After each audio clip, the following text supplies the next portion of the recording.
what is Biden actually gonna do when it comes to the State of the Union? Well, we have a pretty good idea of some of the things he's gonna propose.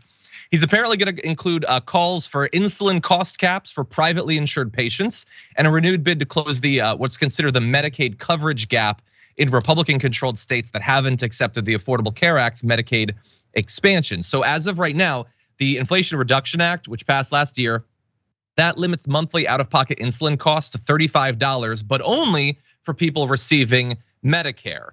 It could have been broader, but the Republicans didn't want it to be. In their defense, though, they also don't want it to be capped at $35 for people on Medicare, and they're trying to remove that right now. So that's something that I would definitely bring up in the State of the Union.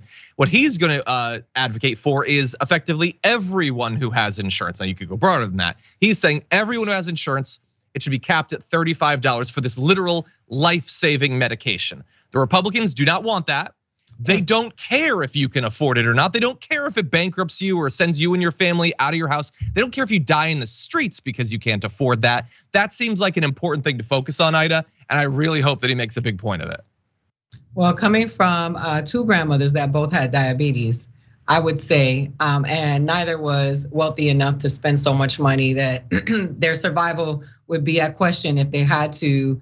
Thankfully, we had a tribe that surrounded my grandmother that was available to help her when she needed. I think that Joe Biden has a lot to talk about. I mean, we need to talk about police reform in a way. I know those are his friends, but we need to figure out a way that is going to be people that are poor and struggling and marginalized communities that already have 10 million things to worry about should not be afraid to get pulled over by the cops. We keep talking about this, and I guess we got to talk about it until we're gone and the next generation takes it upon themselves to actually make a change, because it has been here for such a long time. There's a lot of stuff that he needs to talk about. Eggs are very expensive, and those of us who have the opportunity that are privileged enough to be able to buy a carton of eggs, that's not the reality for a lot of people in this country who cannot afford to buy a basic carton of eggs. I mean, we spend so much money on military and arms, but people are going hungry on the streets. The unhoused population is quadrupling, and we just think that if we keep moving them around, they're just going to disappear, and it's not going to happen. And honestly, I think I'm at the point, John, where I really feel like the American people should be focusing on democratic policies and democratic realities and democratic law as opposed to political parties, because at this point it is all political theater, and it has gotten to the point where we are really suffering, and it's only going to get worse. Yeah. You can only be on TikTok so much watching videos distracted. Maybe quite a bit, but yeah, at some point, there is obviously a reality that comes flooding back in, and you're totally right.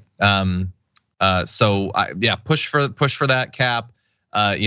Push for ending the gap from them not expanding Medicaid again. Look, Matt Gaetz was just on the news in the last day calling for cuts to Medicaid. Like, they feel so free to demonize and attack and defund programs that go towards those with less resources.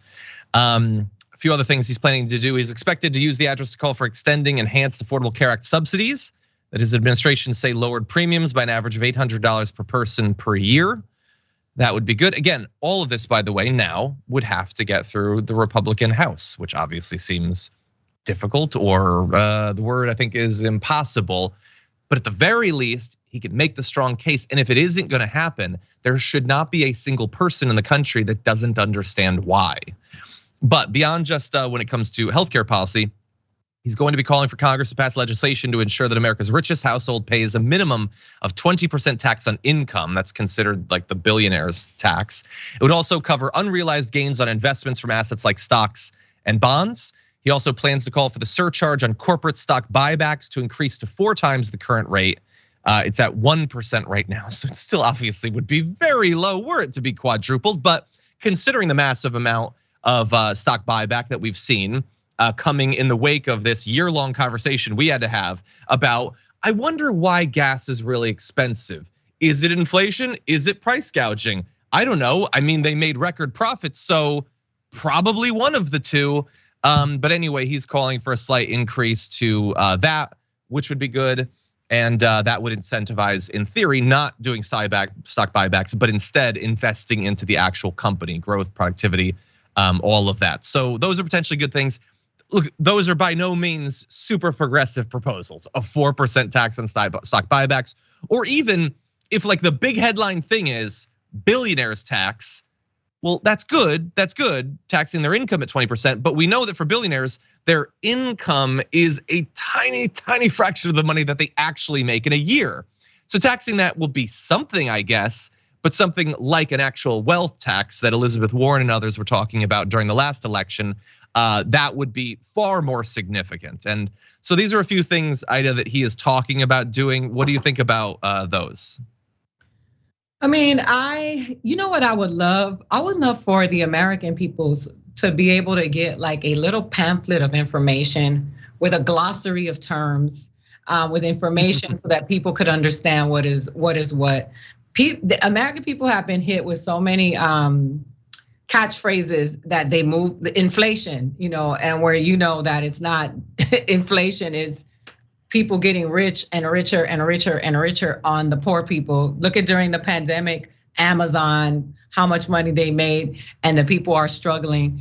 I appreciate everything that they say they're gonna do and that they're gonna talk about. I really want to see some action. I mean, I just want to see. I unfortunately don't have the venom that a lot of people have, so I don't wish bad things upon people who don't think exactly like me, because that's become so American. But I would really love to see people understand what it is that these people are talking about and understand it on a better level. We don't get the education on local government and information. So these people have no idea. So sure, I love to hear all of these things that they're gonna talk about, taxing the people who run the country. Yeah, tax them more because they are getting everything that they want. But is that really gonna happen?